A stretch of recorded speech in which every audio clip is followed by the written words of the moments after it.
दोनों ही स्टॉक्स पे आपकी राय क्या होगी, क्या करना चाहिए? देखिए, LTTS एक आईटी का दिग्गज प्लेयर है। आईटी सेक्टर हम सभी जानते हैं कि एक कंसोलिडेशन के दौर से गुजर रहा है, और आज क्योंकि सेक्टर में गिरावट है तो इस स्टॉक में भी लगभग 2.5% की गिरावट है। लेकिन अगर मैं एक बड़ी पिक्चर देखता हूं तो ब्रॉडर ट्रेंड उतना कमजोर नहीं है, और स्टॉक 3500 रुपए के आसपास एक अच्छा सपोर्ट मुझे लगता है कि देखने को मिल सकती है। और 3850 और 3900 रुपए तक के शॉर्ट टर्म टारगेट्स भी स्टॉक में आते हुए नजर आ सकते हैं। तो इसमें बने रहें, 3500 का स्टॉप लॉस लगाएं, और मुझे लगता है कि 3900 4000 के आसपास आता है तो एक बार रिव्यू करें, और इवन यहाँ पर पोजीशन से एग्जिट भी किया जा सकता है। मैम, दूसरा स्टॉक आपने कौन सा डिस्कस किया था? सर मैसेज तो ऊपर निकल गया है, आई थिंक गोदावरी पावर। जी जी जी जी, गोदावरी पावर हालांकि मैम बहुत स्ट्रॉन्ग एक पेडिग्री का कंपनी है, काफी स्ट्रॉन्ग परफॉर्मेंस देखने को मिली, लेकिन नियर टर्म में यहाँ पर जो ट्रेंड है वो कमजोर है। Intermediate term trend, long term trend और मीडियम टर्म ट्रेंड, दोनों ही यहाँ पर ट्रेंड जो है वो थोड़ा सा वीक होते हुए नजर आ रहे हैं। तो फिलहाल अगर आपके पास पहले की कोई पोजीशन है तो उसमें क्लोजिंग बेसिस पर 220 रुपए का स्टॉप लॉस लगाया जा सकता है, लेकिन फ्रेश खरीदारी के लिए अभी थोड़ा सा समय दें। मुझे लगता है ये स्टॉक थोड़ा प्राइस और टाइम दोनों करेक्शन दिखा सकता है, और स्टॉक एक बार 200 190 रुपए तक भी आता हुआ नजर आता है, तो फिलहाल अवॉइड करें।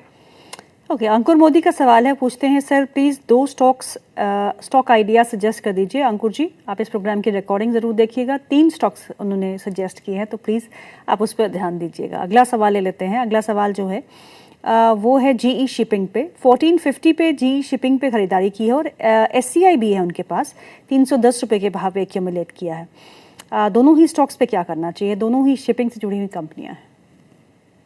तो जीई शिपिंग हालांकि ऊपरी स्तरों से लगभग 500 रुपए करेक्ट हो चुका है, 450 500 रुपए, लेकिन अभी एज वी स्पीक 1280 रुपए काफी स्ट्रॉन्ग सपोर्ट है। स्ट्रॉन्ग स्टॉक अपनी 200 दिन की मूविंग एवरेज पर आया है, एक स्ट्रॉन्ग कंपनी है फंडामेंटली। तो मुझे लगता है कि यहाँ पर आप पोजीशन को थोड़ा सा ऐड भी कर सकते हैं, और ऐसा चार्ट देखकर ऐसा लगता है कि यहाँ पर एक बाइंग जरूर इमर्ज होगी, और आने वाले कुछ दिनों और कुछ हफ्तों में स्टॉक में एक रिकवरी देखने को मिल सकती है। तो जो पोजीशन है उसको होल्ड करें, और थोड़ी पोजीशन यहाँ पर भी ऐड की जा सकती है। दूसरा स्टॉक शिपिंग कॉर्पोरेशन की आपने मैम बात की, तो मुझे लगता है शिपिंग कॉर्पोरेशन में भी एक करेक्शन का जो दौर था वो खत्म होता हुआ नजर आ रहा है।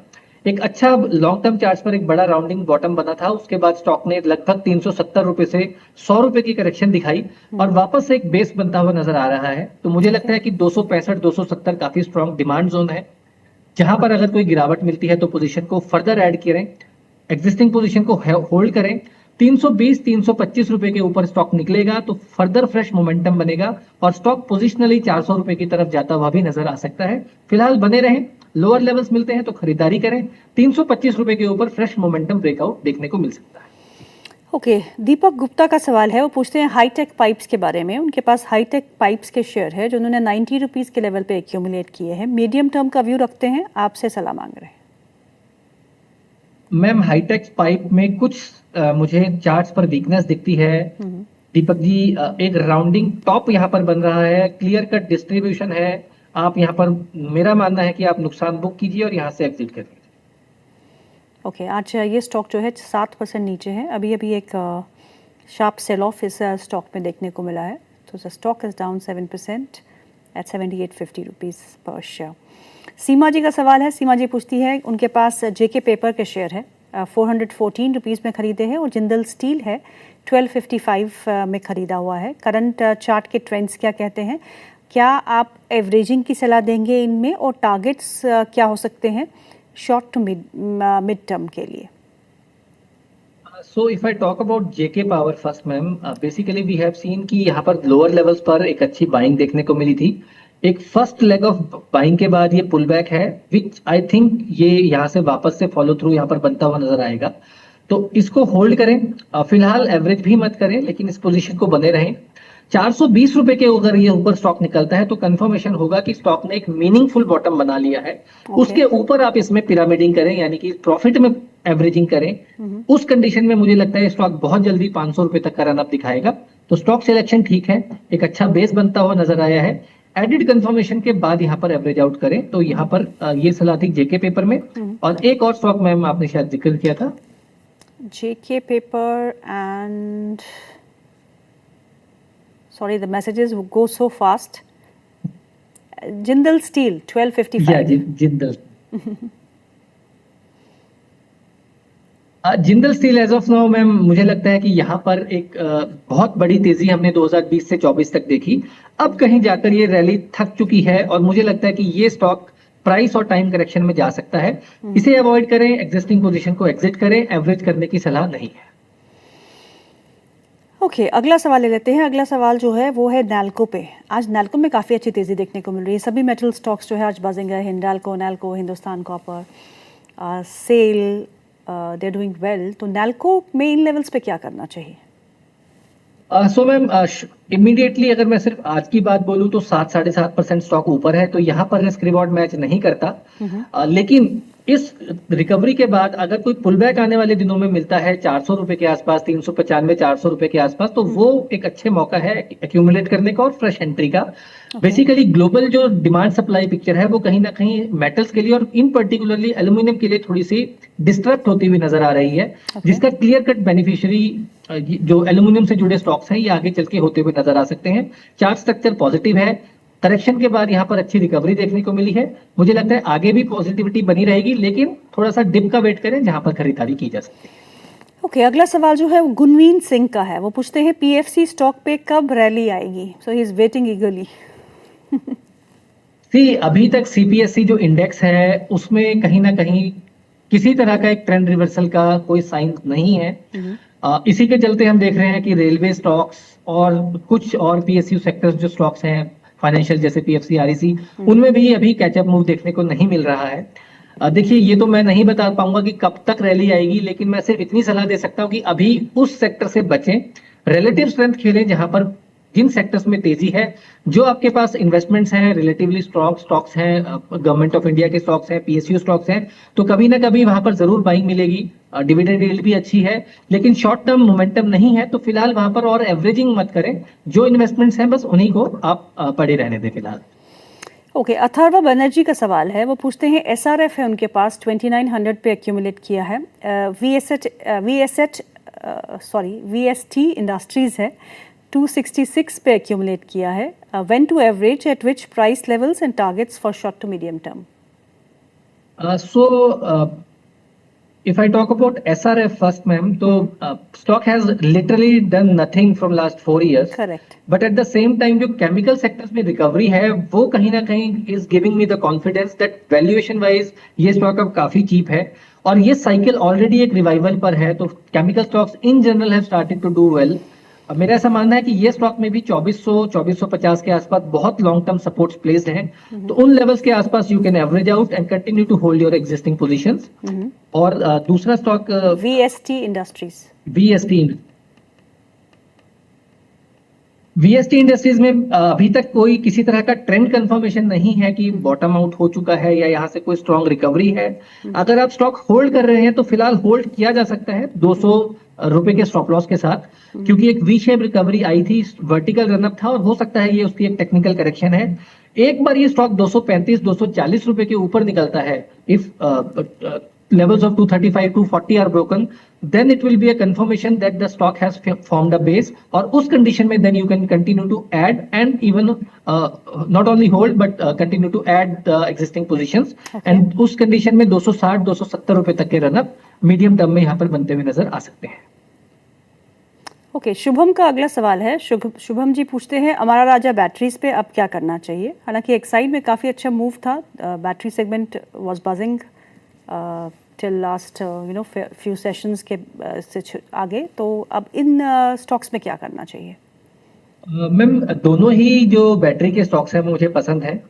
एक्साइड इंडस्ट्रीज में एक बहुत स्ट्रांग रिकवरी देखने को मिली है, शायद वहां पर कुछ कॉर्पोरेट बस भी है, उसके चलते एक बाइंग देखने को मिल रही है। But at the same time हमारा राजा बैटरी का भी चार्ट बहुत प्रॉमिसिंग है, और इनफैक्ट यहाँ पर कल के ही सेशन में एक रेजिस्टेंस जो 950-960 के लेवल्स पे थी उसके ऊपर ब्रेकआउट देखने को मिला है। तो मुझे लगता है कि जरूर खरीदारी की जा सकती है। यहाँ पर कोई पुल बैक आपको मिलता है 960-970 रुपए के जोन में, तो रिस्क रिवॉर्ड वापस से अट्रैक्टिव होगा, और नियर टर्म में 1050-1100 रुपए तक के टारगेट्स हमारा राजा बैटरी में भी देखने को मिल सकते हैं। ओके, अगला सवाल ले लेते हैं। अगला सवाल है ज्योति जी का। ज्योति जी पूछती हैं उनके पास HAL के शेयर्स हैं जो उन्होंने 4750 के भाव पे खरीदे हैं, अब क्या करना चाहिए? एचएएल में मैम हाल फिलहाल में ही एक ब्रेकआउट देखने को मिला था पिछले हफ्ते, जब एक बड़ी कॉर्पोरेट न्यूज यहाँ पर लगती हुई नजर आई थी। और उस ब्रेकआउट के बाद जो एचएएल की अंडर परफॉर्मेंस थी, मुझे लगता है वो कहीं ना कहीं एंड होती हुई नजर आ रही है। तो आई स्टिल बिलीव इनका बाइंग का price is very good around 4750, because above this price only breakout is confirmed. I would suggest कि आप कंटिन्यू टू होल्ड, आप इस पोजीशन को होल्ड करें। और ऐसा लगता है कि स्टॉक एक अच्छा बेस बनाने के बाद आने वाले कुछ मंथ्स में एक अच्छी मूव के लिए तैयार है। पोजिशनली मुझे लगता है 5200 5500 तक के टारगेट्स एचएएल में आते हुए नजर आ सकते हैं। एक बार एसबीआई के चार्ट्स को देखिएगा Himanshu, it's holding up quite well. क्या लगता है इस बार नए रिकॉर्ड पे जाएगा? So ma'am, actually what happened, एक अच्छे अप ट्रेंड के बाद स्टॉक नंबर्स पर रिएक्ट करता हुआ नजर आया and numbers were not miss in any manner. बहुत स्ट्रॉन्ग नंबर्स थे, बट सम प्रॉफिट बुकिंग बनती हुई नजर आई और उसके बाद स्टॉक अपने सपोर्ट से वापस से रिवर्सल दिखा रहा है। तो मुझे लगता है कि डेफिनेटली स्टॉक का चार्ट सेटअप स्ट्रक्चर सब बुलिश है। इनफैक्ट आप शो की शुरुआत में हमने जैसे डिस्कस किया कि निफ्टी बैंक आज एक आउट परफॉर्मेंस दिखा रही है थैंक्स टू पीएसयू बैंक्स। तो पीएसयू बैंक में अगर एसबीआई की पर्टिकुलर बात करता हूं तो 1000 1020 एक अच्छा सपोर्ट है जिसके नीचे आप स्टॉप लॉस लगाएं। अप साइड में मुझे लगता है कि एक बार स्टॉक 1120 1140 के ऊपर निकलता है तो डेफिनेटली जो ऑल टाइम हाइज 1200 रुपए के ऊपर है वो भी यहाँ पर आते हुए नजर आ सकते हैं।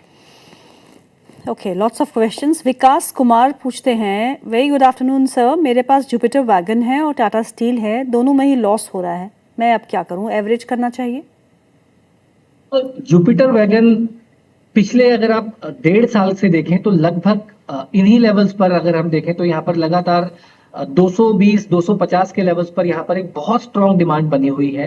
लेकिन अनफॉर्चुनेटली ब्रेकआउट यहाँ पर आता हुआ नजर नहीं आ रहा। हाल में ही 2 दिन पहले एक बहुत बड़ा ऑर्डर भी इस कंपनी को मिला था, लेकिन उसके बावजूद भी यहाँ पर फॉलो थ्रू नहीं मिला।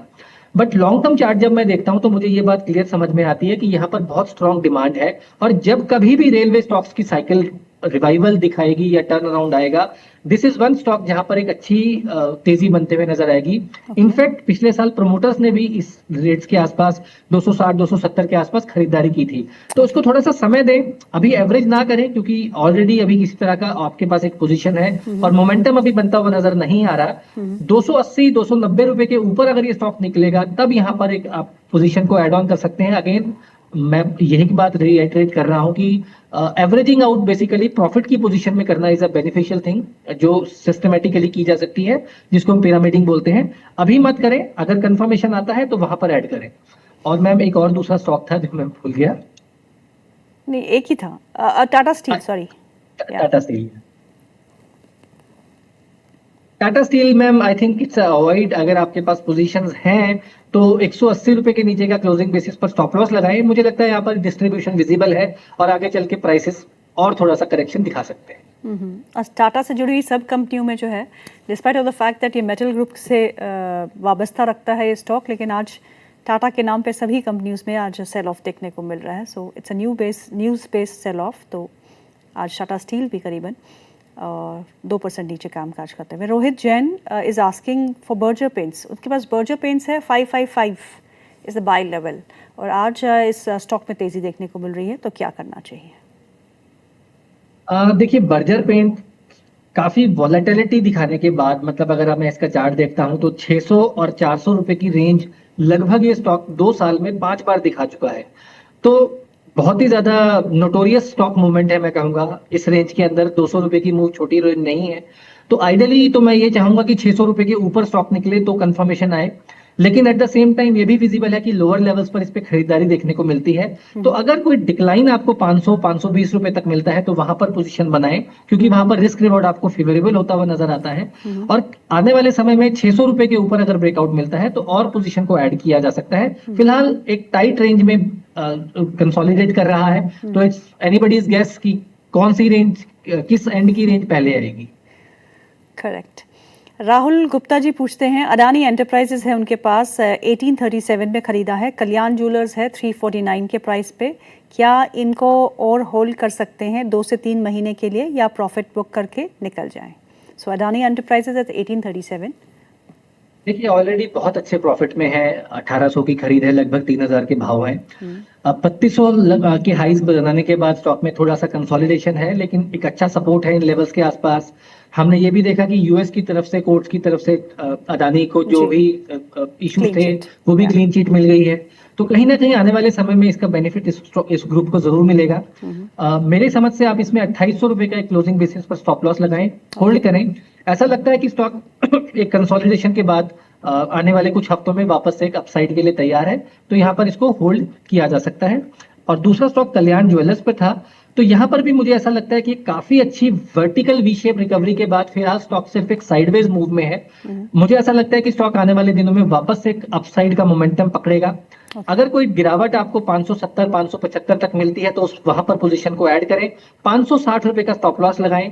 मुझे लगता है कि स्टॉक आने वाले 1 से 2 महीनों में 700 रुपए तक की अपसाइड दिखाने का पोटेंशियल रखता है, तो एक अच्छा स्टॉक है, होल्ड करें, गिरावट पे ऐड किया जा सकता है। So we are short of time and lots of questions. एक लास्ट सवाल मैं ले लेती हूँ, मार्क्सन्स फार्मा पे है, आपका व्यू मांगते हैं जिनेश पटेल, क्या करना चाहिए मार्क्सन्स फार्मा? मुझे ऐसा लगता है कि मैम इस स्टॉक में शायद नंबर्स का रिएक्शन है, आज बहुत स्ट्रांगली स्टॉक रिएक्ट कर रहा है, शायद पॉजिटिव नंबर अनाउंसमेंट है और चार्ट बहुत ही स्ट्रांग है। तो प्योरली सिर्फ इंट्राडे या मोमेंटम ट्रेडर्स के लिए 303 रुपए का स्टॉप लॉस लगाएं और तेजी की पोजीशन बनाई जा सकती है। 350 रुपए के इसके प्रीवियस ऑल टाइम हाई है, जो कि मुझे लगता है आते हुए नजर आ सकते हैं। जो थोड़ा सा लंबी अवधि के ट्रेडर्स हैं या उस नजरिए से इसमें एंट्री करना चाहते हैं, तो कोई भी गिरावट अगर 295 से 290 रुपए तक मिलती है तो वहां पर खरीदारी करें और पोजिशनली 275 रुपए का स्टॉप लॉस लगाया जा सकता है। हिमांशु जी, आपने 3 स्टॉक्स तो मैं बता दिए, कोई और स्टॉक जो आप रेकमेंड करेंगे at these levels to buy in the large cap space और मिड कैप स्पेस? मैम वैसे तो मैंने ऑलरेडी अपनी तरफ से काफी स्टॉक्स डिस्कस कर दिए हैं। जी। एक स्टॉक जो कि मुझे और अच्छा लगता है, उस स्टॉक का नाम है आरती इंडस्ट्रीज। ओके। यहाँ पर भी आज हमने देखा है कि एक अच्छा बज बना हुआ है, Correct. स्टॉक एक अच्छा बेस बना चुका था, हायर हाइज हायर सीक्वेंस बनता हुआ नजर आया और आज यहाँ पर थोड़ी सी खरीदारी देखने को मिल रही है। तो पोजिशनली स्विंग के हिसाब से यहाँ पर 515 520 के रेंज में खरीदारी की जा सकती है। 500 रुपए का एक स्टॉप लॉस लगाया जा सकता है।